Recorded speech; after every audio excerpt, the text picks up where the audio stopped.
So morning we looked at the design of experiments.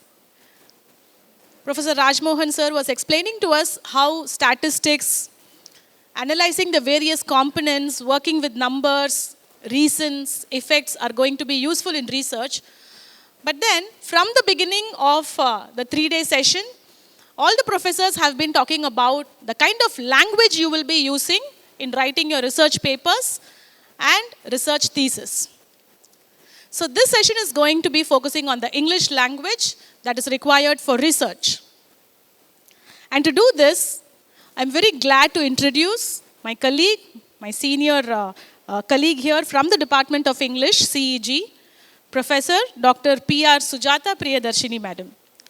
So Dr. P.R. Sujatha Priyadharshini is an assistant professor in the Department of English, Anna University, Chennai. Ma'am's areas of interest include technology integrated language teaching, film studies, social media research, culture studies, e-learning, online courses, and teacher training.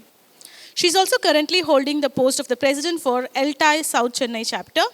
She has completed quite a few online courses like teaching critical thinking, blended learning, and more such courses through Relo Open Courses and Coursera. She also has been a part of the British Council project in classroom research on integrating technology in classroom teaching. She has been teaching for more than 20 years. I'm very glad to invite her. Thank you, ma'am, for accepting our invitation and being here with the scholars. I request our director, madam, to felicitate our resource person for this session. So kindly accept a very small token of our love and appreciation for your presence here.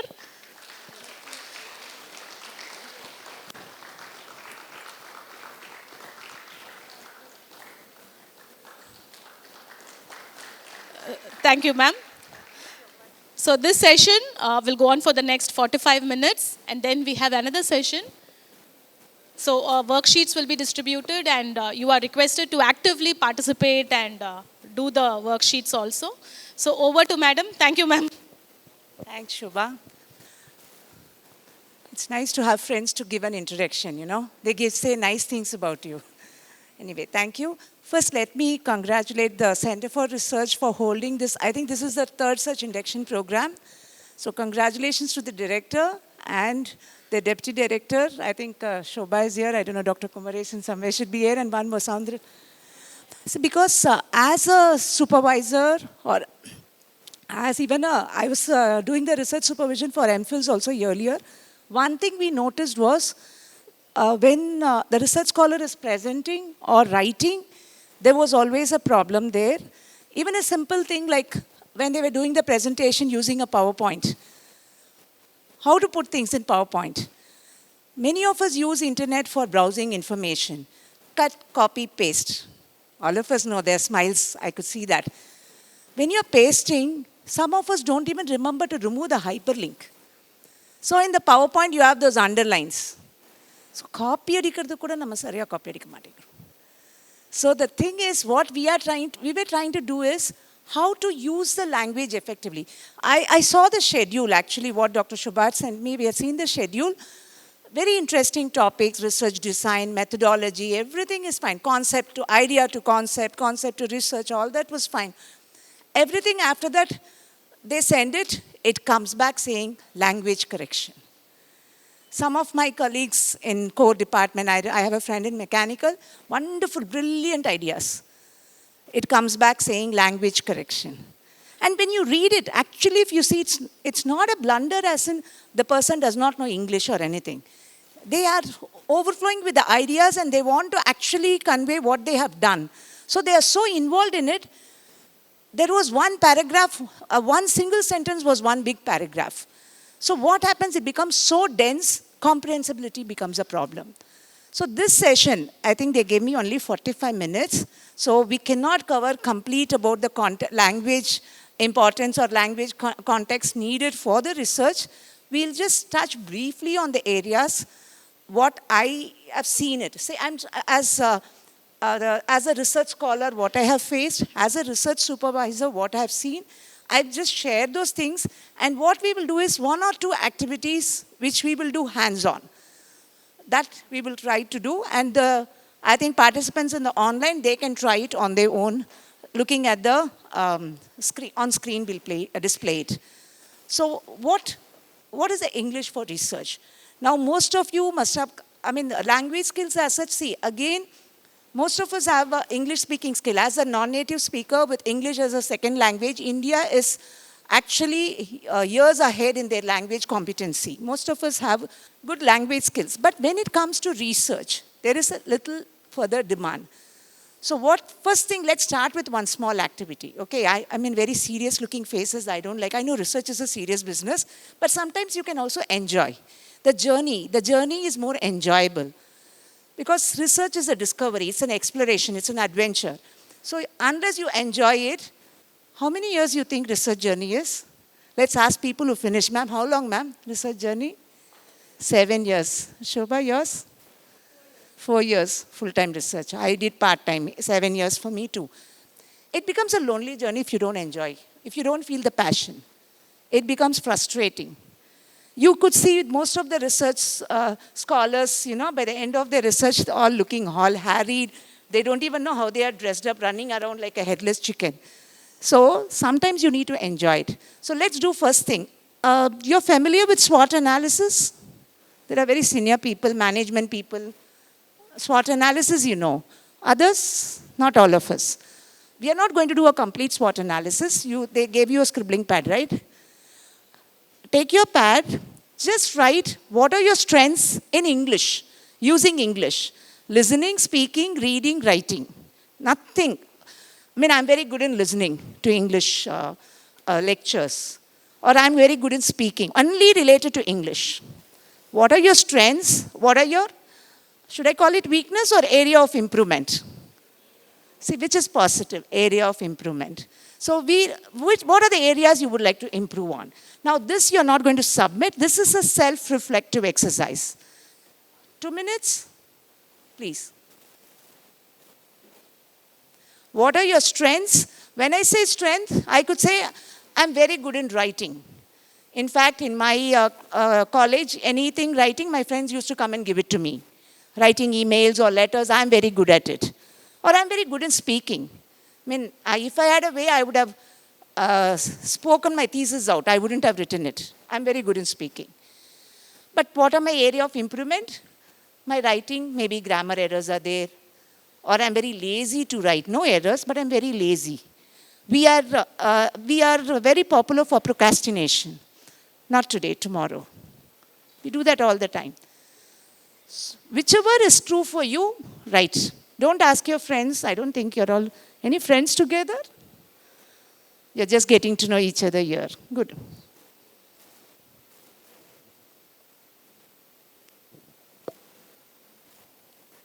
Just strengths and weakness or area of improvement. Let me stand corrected.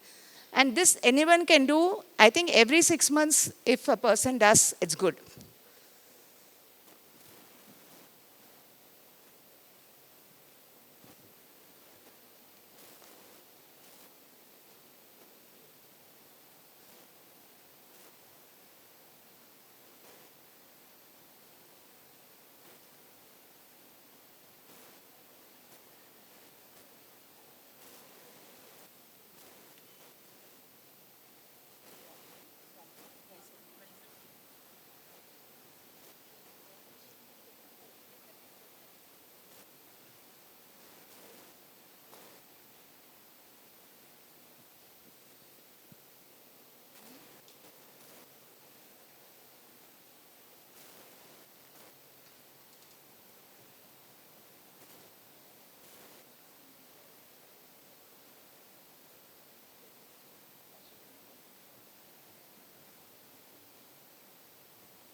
Okay, done?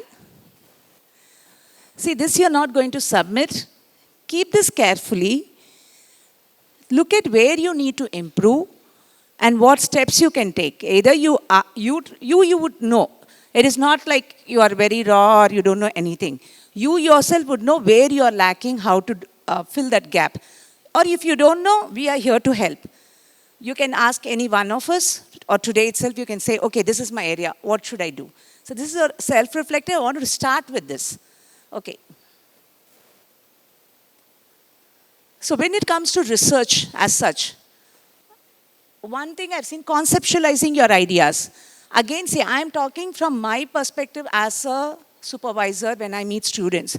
I remember students coming and I used to ask the students, what do you want to work on? Which area are you interested? And whichever you tell. Don't do that. Because I will tell what area I am comfortable with, what I am interested in. You're going to live with it for 4 years or 7 years. You should like that area. And you need to convince the supervisor, like this area is good enough, I want to work on. So first you need to have that conceptualizing your idea. That, how will you get that? How would you get an idea that you want to work on? You would have written some kind of a research proposal for your entrance. How did you get that idea? Sorry? Literature survey? Okay, good. You should have read up something in that area. So that would have given you some idea. But without that, some people would have like, I want to work on this. They already have decided. So they probably have, so they are already interested in one specific area. In fact, they search for supervisor in that area. So that focus is there is fine, but not many of us have that focus. I remember during my master's, MPhil research, searching all the way over, what should I do? What topic should I work on? Walking across, I think at Madras University I did, walking those corridors of Madras University to think, what should I do? What research should I do? Brainstorming with classmates. There won't be idea just somewhere to pluck for you. It should come from within. I remember my supervisor telling that time, go back to your experience as a teacher or a student and think what was a problem in it when you're learning or you're teaching. That helped. That really helped. And I remember doing it using counseling method to teach writing skills. And it was so effective. I remember I was doing a field study with one private college. After the field study over, that girl was coming home like tuition to improve her writing skill. So that impact I was able to create at least with one student out of 15, one continued study. I think that would be termed as success. So you need to first have that interest. And you can develop that by reading, as this gentleman said, literature review, reading it. Practical. See, it's easy. Some people come with very interesting, big, ambitious ideas. But whether it is research worthy, that is where, as supervisors or teachers, sometimes we'll have to bring them down. Okay, how will you do it as a research? Is it possible to do it as a research? Is it a research-worthy topic? How do I practically do it? These are the areas which needs working, which need some support. Review of literature, as he said. This is another thing. Again, I'm talking from my personal experience and my students' experience.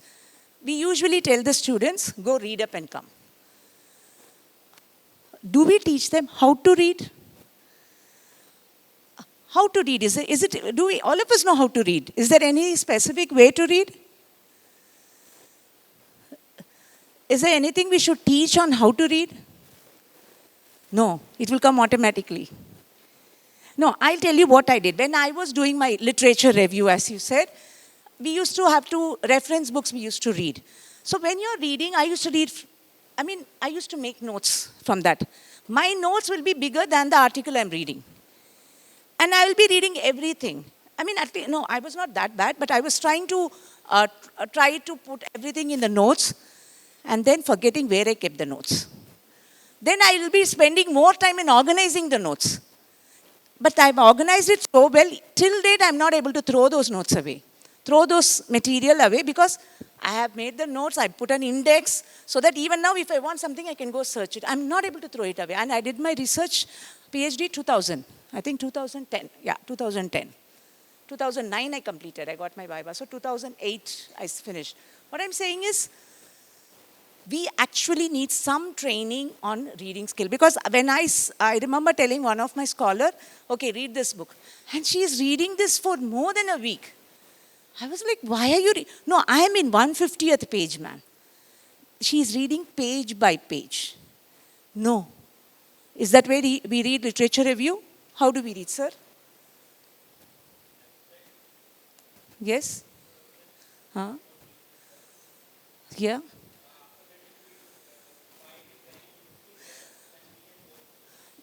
What he said is basically you need to actually do a previewing. Previewing is look at the content page. Look at the information, the titles. Look at those infographics. Check whether this is relevant to me. Okay, it is relevant, but not all chapter may be relevant. So choose probably the introduction fully, as he said, and then the relevant chapters in detail. So you use those sub-skills called skimming and scanning. How many of us know how to skim and how to scan? And coming to making notes. Remember I said, okay, let's go with that. I'll come to that. Documentation. Sorry? Oh, yeah. Okay. Documentation. Documentation is, what is documentation? One is making notes or creating your own bibliography. Because see, as a researcher, we read a lot, but we don't document it properly. And the end time when you're doing your research reference section, I remember first time when I did, it was very less number. And my supervisor said, what is this? You have done so much of reading. Why is this less? Because my review literature was 80 pages. So he's like, why are you not giving? I didn't make notes. I didn't actually record them. Or I recorded and I misplaced it. I mean, you do research for more than 4 years, what happens? Your system will crash. That is another thing. Your system will definitely crash and you will lose things. But the thing is, how would you organize it? So the documentation is also a skill you need to cultivate. You should start from the beginning. In fact, for bibliography, there are bibliographic cards available, which is, I think you'll have a cyclostyle notes kind of thing. I think I got it from Odyssey. In the first page, you write about the bibliographic detail, like title of the book, author, publication detail. In the back, a short summary of what the book is about. And you keep that carefully. So, and where did you get it? Access. Was it online? Was it in a library? Mention that also. So that it's always easy to go back to it. See, these are the things you start from the starting. No one told us this. For us, it was trial and error method. So my bibliography, I call it select bibliography. It is not complete all references. It is only a select one. So you need to start from the organization part. And then comes the writing. Writing your thesis, content-wise, you will be strong because you have been doing the research, you have been doing the methodology, you know the data, everything. But writing, the language component, how are you going to express? How are you going to express what you have discovered? What language structure you're going to use? As I said, after all the work you did, very innovative one, very inventive one, and it comes back saying language correction, which is really sometimes very frustrating. So that is also important. So coming to the language part of it, I'm just taking the main thing. Reading from the literature review where you have to read, documentation, writing your research, editing and revising. This is the main thing in the language component. Now this itself is a whole set of FDP program. If I want to talk about it, each section I cannot talk for a day on this. There are a lot of experts on each area. Editing itself will take, there's so much of errors you can have, you can correct that. So we are going to just briefly one aspect to it. This is one thing. In fact, I had to search for this. We usually tell our students how to improve your English. For first year students when they come, or anyone who wants to improve their English, this is the first question they ask. And as a teacher, I remember telling, write. Now, how to improve my writing skill? Yeah, this is a question, not English as in English, how to improve my writing. Then I usually say, write daily. What do I write daily? I used to say journal writing. That's a very easy one. Journal writing, I have seen it improve the writing skill. One of my students who used to write every day, what happened? I used to say, don't write anything. What happened? You just write. She used to write Tamil and English mixed up. But after a year or so, it was fully English. But it was a very slow, painstaking process. But again, not everyone has that habit of recording their thoughts. Journal writing is not everyone's cup of tea.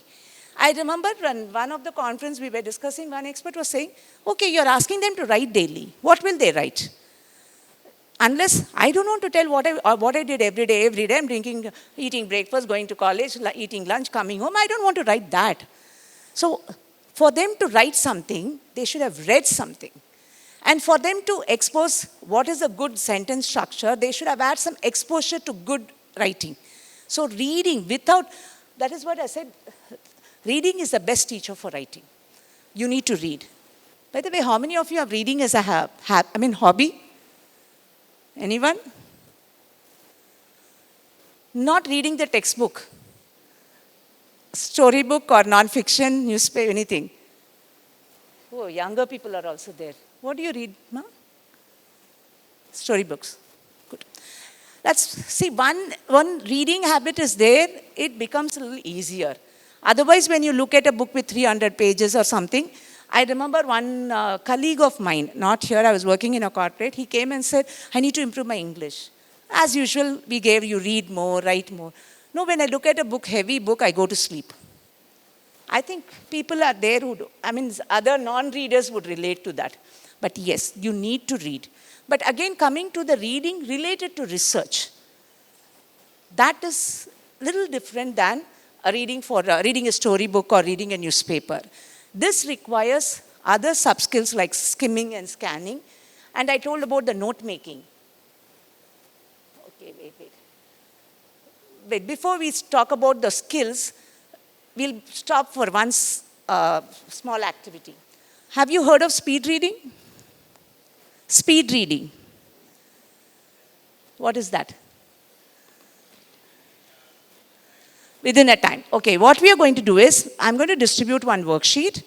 The passage is in the first page, questions are in the next page. You are not supposed to turn, when you are reading the one page, the other page you are not supposed to turn. Okay? Self-control rule. You are not supposed to. So we'll say start, then you start reading. When we say stop, you should stop. After you stop, please count the number of words you have read and give us the total number of words. Let's see whether you're a speed reader or very expert reader or a little average reader. Let's see what our reading style, speed is. I'll tell you why speed reading is needed. So just look at the passage, don't read anything. Right now, no looking at the page. We genuinely want to know what is your speed. No reading. Hey, should I help? Pass on that side. No, it's okay. It's the same. Hey, I need a timer. Shobha, will you be the timer? 1 minute. Vaishnavi, read.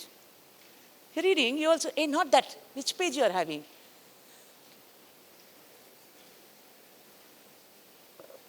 Okay, has everyone got the worksheet? Okay. No, just pass it. They'll pass it. Give it to them.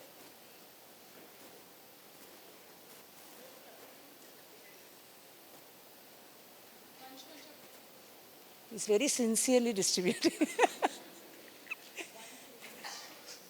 This is research centers very caring one-to-one approach. Personally, they are giving you. Okay, we are going to start. Shall we? Start.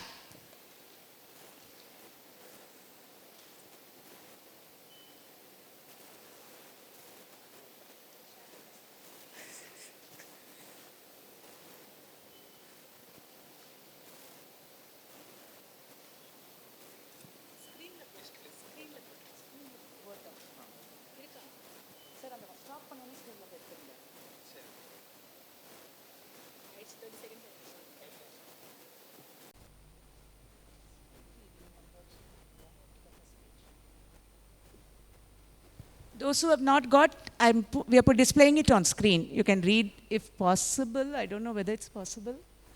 Okay. Hey, you have to make it bigger. When I can't read it. Please share it with others. 10 more seconds. Just 10 more seconds.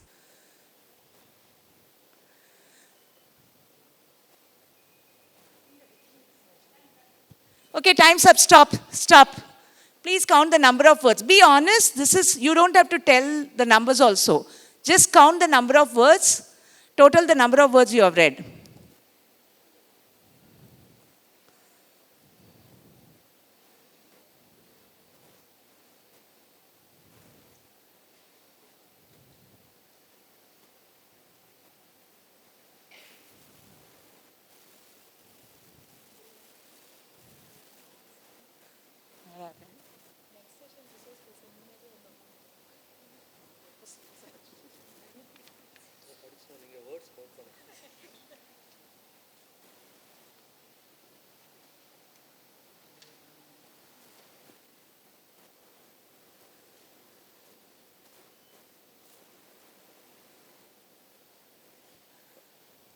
Total, how much, sir?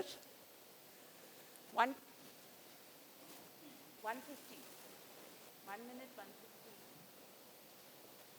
See, but this is a little bit of an artificial atmosphere. When you do it on your own, maybe it will be a little more extra. Okay, please write the number of words there. Now turn back the page. Answer those 4 questions. You cannot refer the passage just from your memory. No referring to the passage.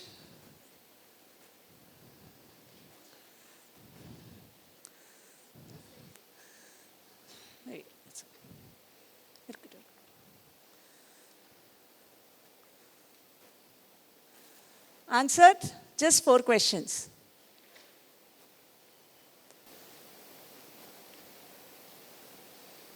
In fact, I found it difficult because, content-based, you can't remember immediately. Done? Gentlemen, oh, this is deliberately you're seated like that. Gentlemen this side, ladies this side. Ma'am, why? You didn't do.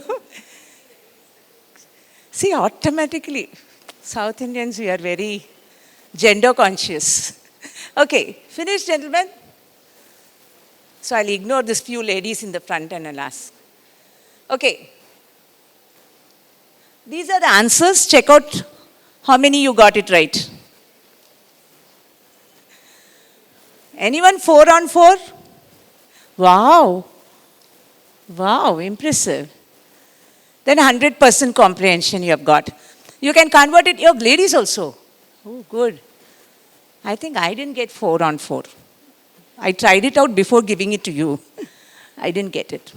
I forgot about comprehension when I was reading. Speed was more important. See, this is what. Most of us do that. Okay. Now you decide. You know the words, how many words you read. See, it is not just the speed, even the comprehension. So whether you're an average reader and you convert your mark into percentage. Out of 4, what is your percentage? 4 on 4 is 100%. 2 on 4 is 50%. So it's not just the speed, the comprehension also. See, when you're doing, as a speed reader, it is not for a gimmick or just for fun we are doing. There is a reason for speed reading. Because this, as a researcher, when you have to refer to a lot more books, you need to be a little more fast in your reading.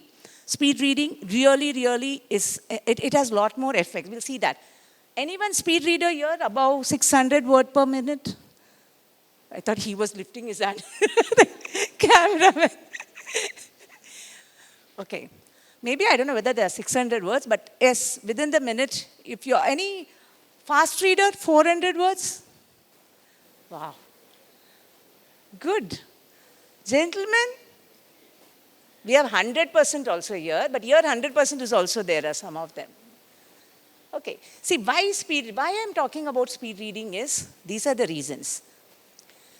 See, I told you I'm going to focus only 1 or 2 aspects. Reading is one aspect. Why speed reading is, it is not just for quick reading, very effective reading. That's why I also said comprehension. Now I was telling, initially I was only looking at the speed, not the comprehension. Now when I'm very conscious, I'll also make sure I understand. And there are ways how to do it. See, it is also improves the memory performance. Brain's performance in the sense, it is a practice. We call it as, brain practice for the brain. Once the brain gets used to a certain way of reading, it automatically adapts. We call it as neuroplasticity. You try something, initially it might be difficult, then you start adapting to it, and your brain also gets comfortable in that kind of reading fast and trying to comprehend also. Once you do it as a regular, when you do it regularly, then it becomes muscle memory kind of thing. It happens. And information processing. This is what I said, comprehension. It is not just speed reading, you're processing information, that also becomes faster. Focus, as I said, exercise, logical thinking, deeper understanding. See, problem solving also, now that your information processing is faster, once you see, as you're reading, you see a problem, your brain will automatically go to the next step. Oh, what do you think the solution would be? Maybe this, maybe that. See, our brain is very fast in its thinking. In fact, people say we don't utilize our brain 100%. It's only a 25 years, very less percentage we are using. See, these kind of activities, it is not, we do it as a fun in our school days. I remember doing this in my school days. But actually, if you do this regularly, it improves your reading skill. That is the logic behind it. And what are the strategies to improve your reading speed? Chunking. Have you heard the term chunking? What is chunking? You don't read words as individual words, chunks, word chunks. It's easy to remember. It is the way you are supposed to read. You chunk, group words together. Word chunking. No inner monologue. It's like, sometimes, the brain will be thinking another thing and all. You need to give the complete focus to reading. And a thing like, oh, what is this word? Is the pronunciation right? Am I reading it right? That kind of inner monologue you need to avoid to improve the focus. Rereading of words. Students sometimes when they are not familiar with the words, they keep on rereading until they... No, contextual meaning, you can get it. You can continue. Peripheral vision.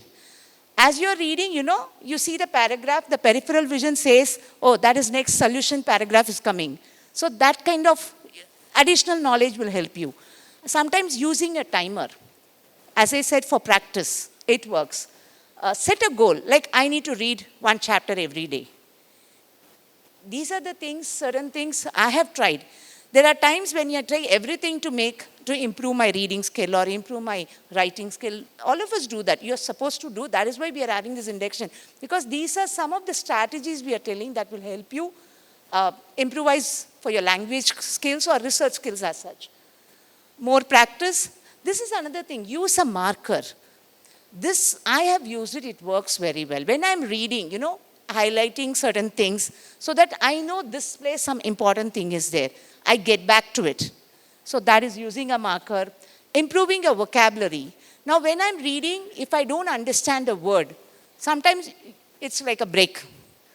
So I need to work on improving my vocabulary. So what can I do to improve? So that will help me in my reading. So that is one. There should be a purpose for reading. I just want to improve. There should be a purpose what I'm reading. If there is a purpose, you will read. Skim for the gist. This is what I said, this sub-skill, skimming. You just, newspaper and all, we read like that. We just skim through to get an idea. Unless that particular news, you want to read it in detail, you scan. You read it thoroughly. Hand pacing technique. What is that? Keeping your hand on this also improves the speed. Try it out. I tried it, it worked. Or even using a pen, I think, no, I didn't make that. Using a pen to, point where I'm reading. It helps. As it is, I've seen it working very well with the younger students. But it also helps when you're reading something. Sometimes when I want to understand what I'm reading, I used to read it aloud. How many of you have the habit of reading aloud? It's actually, for me, it works. I remember I used to get scolding for that, as if the whole world wants to know that you're reading. But sometimes, to understand, for me, I'm more a verbal learner. I need to understand, so I read it aloud at times. Scanning and previewing, that sir was saying, previewing, looking at the content, looking at the title, looking at the index, looking at the pictures, trying to preview what the content is going to be. Scanning, skimming, previewing, predicting, these are all some of the sub-skills of reading. So you need to know them consciously. So that, reading, this is a very cognitive process. So you need to know them thoroughly, so you cultivate it. You need to be very conscious about it, because research is a dedicated, it's a very important It is not just like a casual reading thing. You are researching something, you are going to spend a long time searching for information. It could be the content. How you go about doing it, for that you need all these sub-skills. The first 6 months when you're doing your coursework, you need to cultivate the skills. So that by the time you finish your coursework, you are well versed in this kind of strategies and sub-skills of language skills and all. It will become easier for you when you're writing your article and then your research. Note making. This is one area I really wanted to work on, because I remember in schools we used to have précis writing. You remember what is précis writing? Your children are doing probably, or you remember what is précis writing?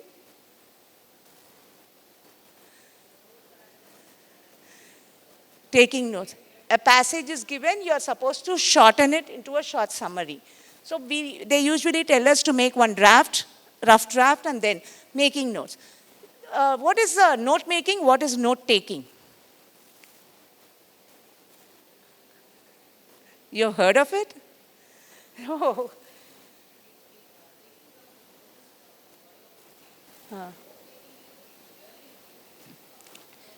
Basically, note taking is when there is a lecture going on.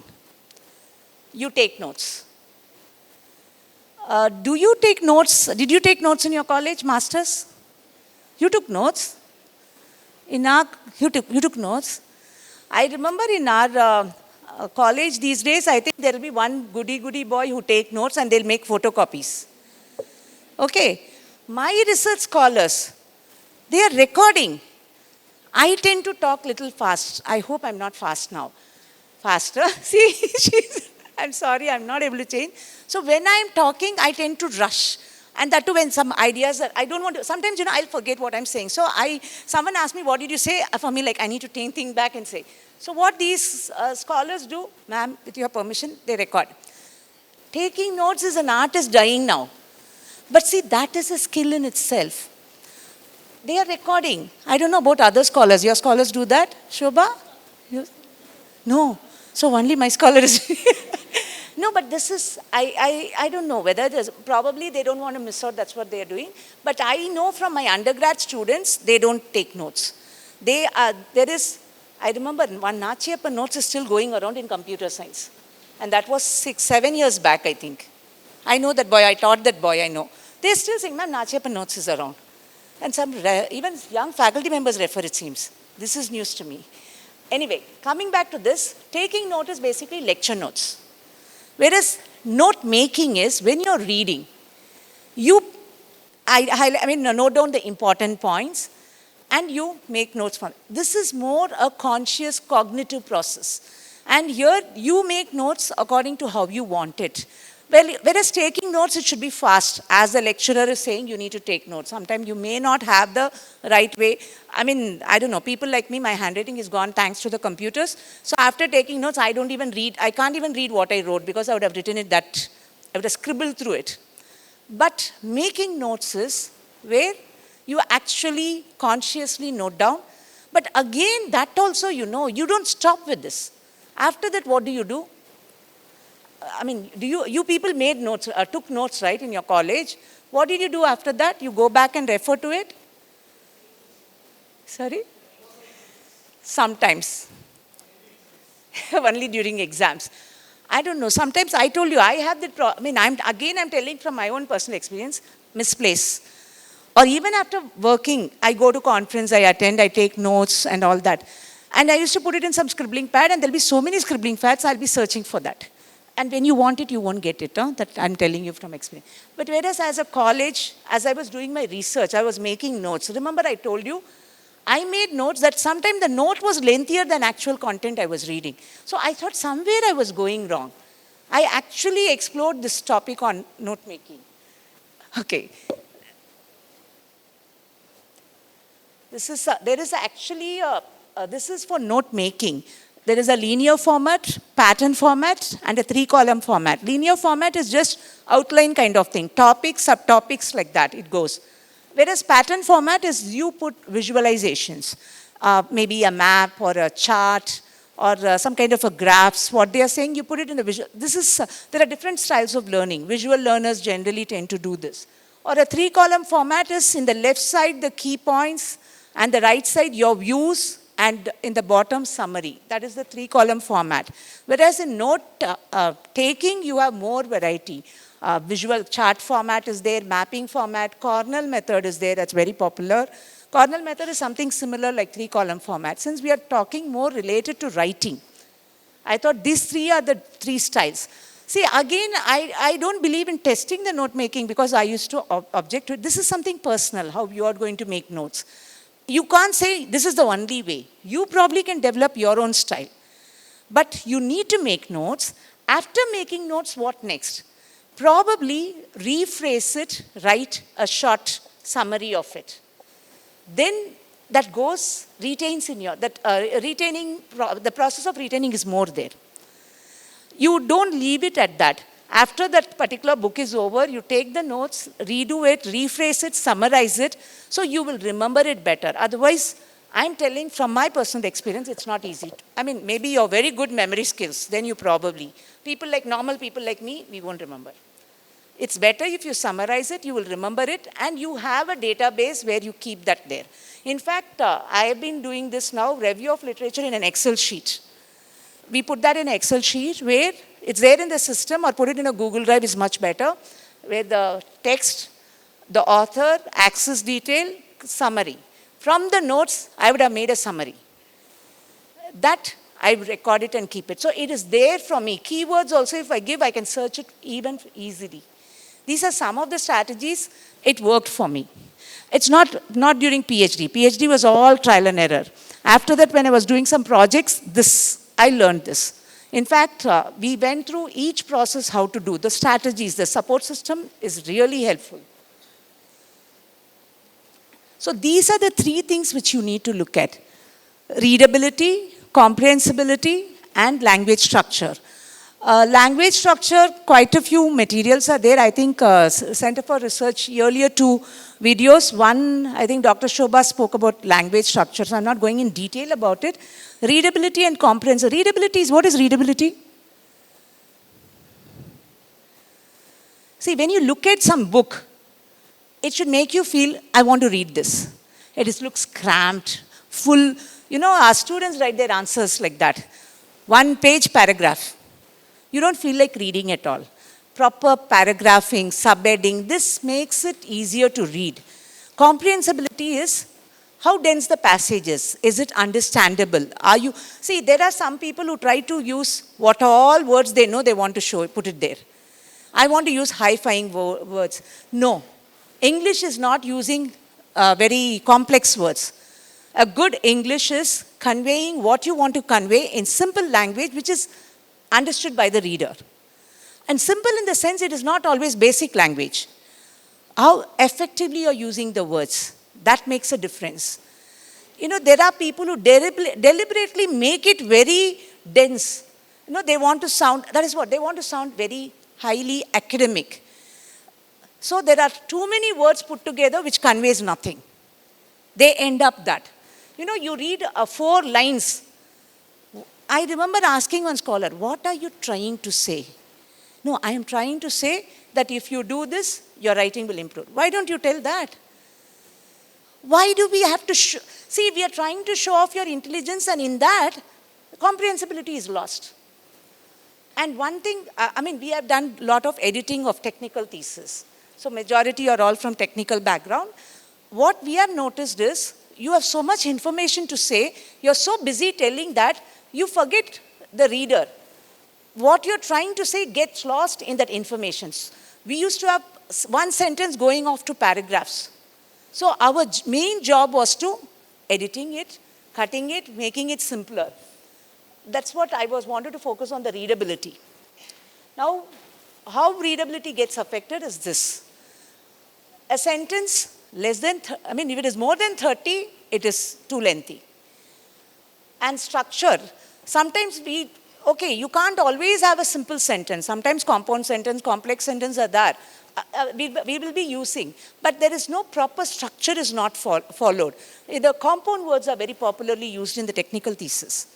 And sometimes you make up those compound words, which is not even normal usage, we do that. So that kind of structure, redundancy.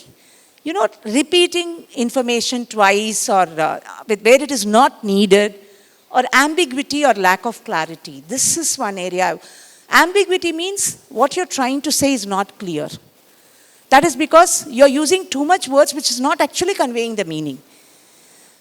See, you in your mind, you know what you're talking. But when you're writing, that is not conveyed. That is the major problem with the technical writing I've seen. It's not like the content-wise, they know what they're saying. Because whenever I'm correcting, when I talk to the scholar, he actually will say, which is actually understandable. But in his writing, he wouldn't have conveyed it. So our job was to putting it in a simpler way, which is comprehensible. That is what we were looking at. Can we just have a break now? I think what I want to do is the last part is that focusing on the ambiguity part. I'm going to give you a worksheet. See, instead of me telling what is the problem, where are we going wrong, instead of you doing it, you will know what kind of problem I'm talking about. Can you just give me one? Key, you're having it? Okay, there is just brief exercises. I'm not going to take too much of time on this. Like the first one is 2 sentences are given. You have to choose which is conveying the information better. So you will know where mistakes are happening. Or the other one is, second one is more interesting because summarizing skill. A lengthy sentence is given. You need to shorten it, removing all ambiguous words or very confusing words. Third one is you have to rewrite the sentences, removing the ambiguity. Yeah, that's what. Fourth one is you need to divide the sentences. A lengthy passage is given. You need to make it simpler. You need to know where the sentence breaks will happen. I don't think you'll have time to do it fully. You have a look at it. You want I can show the key. Should I do that or you want to try at least one? Okay, they'll mail you the key. We'll just do one example I'll do for each one. Look at the first one. Can you tell me which is better? Can you give me the key? You have the soft copy, no key, you can mail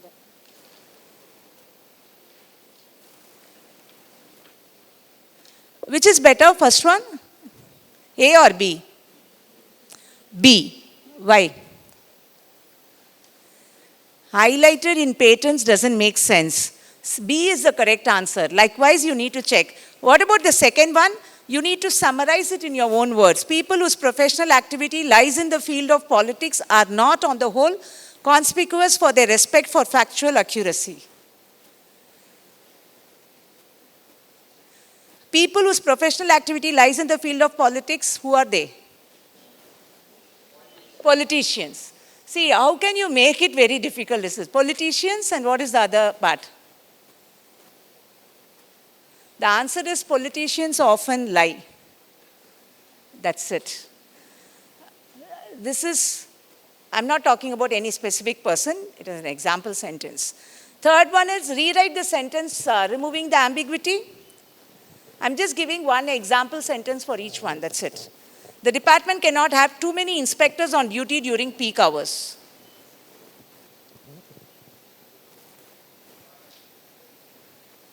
It is very confusing. How would you say? Yes? Two, you remove that. Huh? Department cannot have many inspectors. Instead, see, cannot have too many meanings. They need all of them. So what do you say? The department needs all its inspectors on duty during peak hours. Using negative is actually confusing. Similarly, the last one is basically breaking the sentences. 40 and 60. Questionnaires were sent to 5,000 ex-boarding school adults with age ranging between 40 and 60. Full stop. Don't have to continue again with another sentence. All subjects, that's what all subjects, instead of writing that lengthy phrase, make it all subjects. And you can finish it with married. So that full passage can be broken into 3 different sentences. That is what you should do when you're writing your thesis. See, this is some example I've given. You can try this as a practice. There are a lot of materials available online if you really are interested, because you notice which is the areas you need to improve. There are materials available online. You can refer to your department or English department for help also. You can, last, what's it? Yeah, last. I think, yeah, this is position of words. These are the things which matter for the language. Focusing on the ambiguity, these are the things when you change, it leads to confusion or multiple interpretations. Okay, I think I finished with this because given the time frame, I just wanted to touch. It's only a tip of the iceberg, I would say. You need to work more on this, but I told you what areas you can focus. So you can decide. Any questions? I don't think we have time. You can post it. Is there any other forum? I think Dr. Shobha can help us on that. Sure, ma'am. I think Thank we'll you. do a workshop on, for a whole day if the scholars really require. So thank you, ma'am. Thank you for being here and helping us navigate through this challenging thing that many students face, English for research. So ma'am focused on two aspects, on reading and writing alone. The previous videos are also available. I thank you again for accepting our invitation and being here.